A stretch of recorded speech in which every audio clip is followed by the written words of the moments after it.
La danseuse de lumière et ses arcs, c'est un projet qui s'inscrit dans une étude plus globale que je réalise depuis une quinzaine d'années, que j'appelle Sculpture à souhait.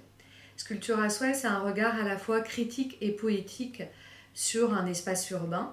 Une fois le site connu, donc entre autres ici le quartier Balzac-Touraine, je vais dans les archives. Je suis allée dans les archives municipales qui se situent à la mairie de la ville de Vitry-sur-Seine.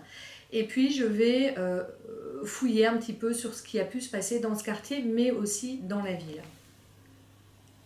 C'est un quartier qui a eu effectivement des rues nouvelles, des venelles, des voies piétonnes. Là, par contre, la volonté municipale a vraiment été de donner des noms de femmes créatrices. Alors beaucoup dans la littérature, mais aussi sur le plan politique, puisque Olympe de Gouges est une des rues principales, c'est Olympe de Gouges. Et donc voilà, il y avait cette volonté de rendre hommage aux femmes.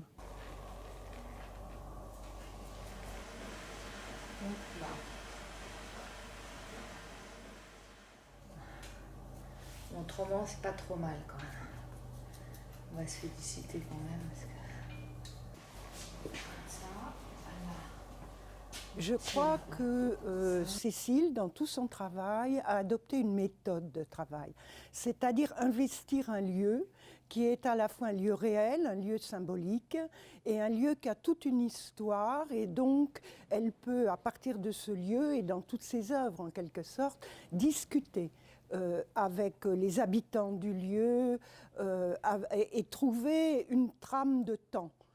Un temps passé, un temps présent et un temps futur du partage du lieu futur. Voilà. Quelque part, le fait de placer une femme avec une gestuelle libre et légère était importante pour moi dans ce quartier. Elle fait référence à Isadora Duncan. Isadora Duncan, c'est une danseuse et chorégraphe américaine qui a beaucoup vécu en France et qui a participé à la liberté d'expression du corps dans la danse contemporaine et comme atemporelle. Aujourd'hui, ça veut encore dire quelque chose. Et je lui ai rajouté un petit détail, c'est que dans ses mains, elle a un mouvement comme ça très suspendu. Et dans ses mains, j'ai rajouté des capteurs de lumière et des prismes qui envoient 7 mètres plus bas la diffraction de la lumière, c'est-à-dire un petit arc-en-ciel coloré. Et ça fait partie du rituel que je vais proposer dans ma légende contemporaine qu'on peut lire juste à côté de la sculpture.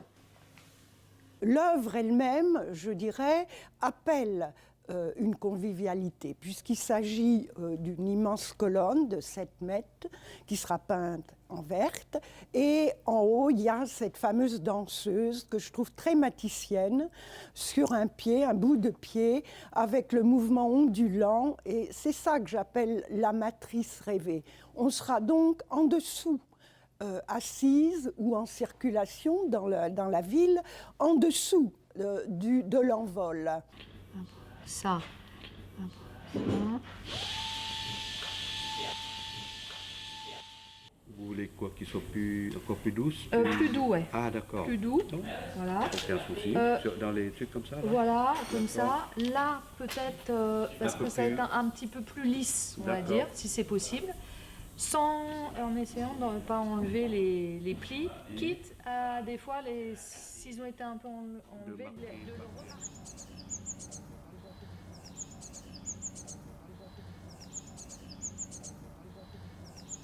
Je voudrais mettre l'accent sur sa démarche. Pour nous, c'est ça qui était vraiment particulièrement intéressant.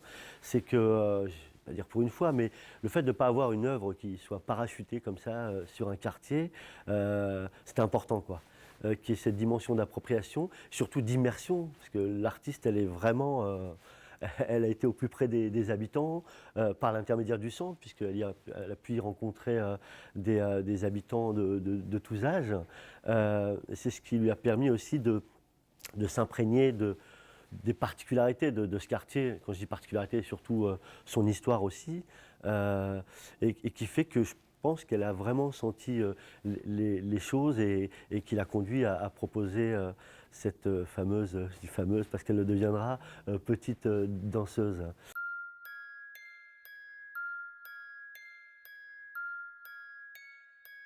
Alors ce que j'ai retenu dans l'expérience de ce travail dans le quartier Balzac-Touraine, c'est cette énergie féminine qui m'a beaucoup apporté et nourri la sculpture à travers cette idée que ces femmes captent la lumière, l'énergie solaire et la redistribuent, la redonnent de manière généreuse sur Terre.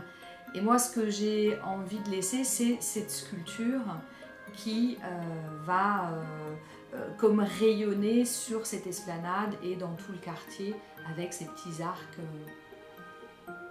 parsemés à droite et à gauche.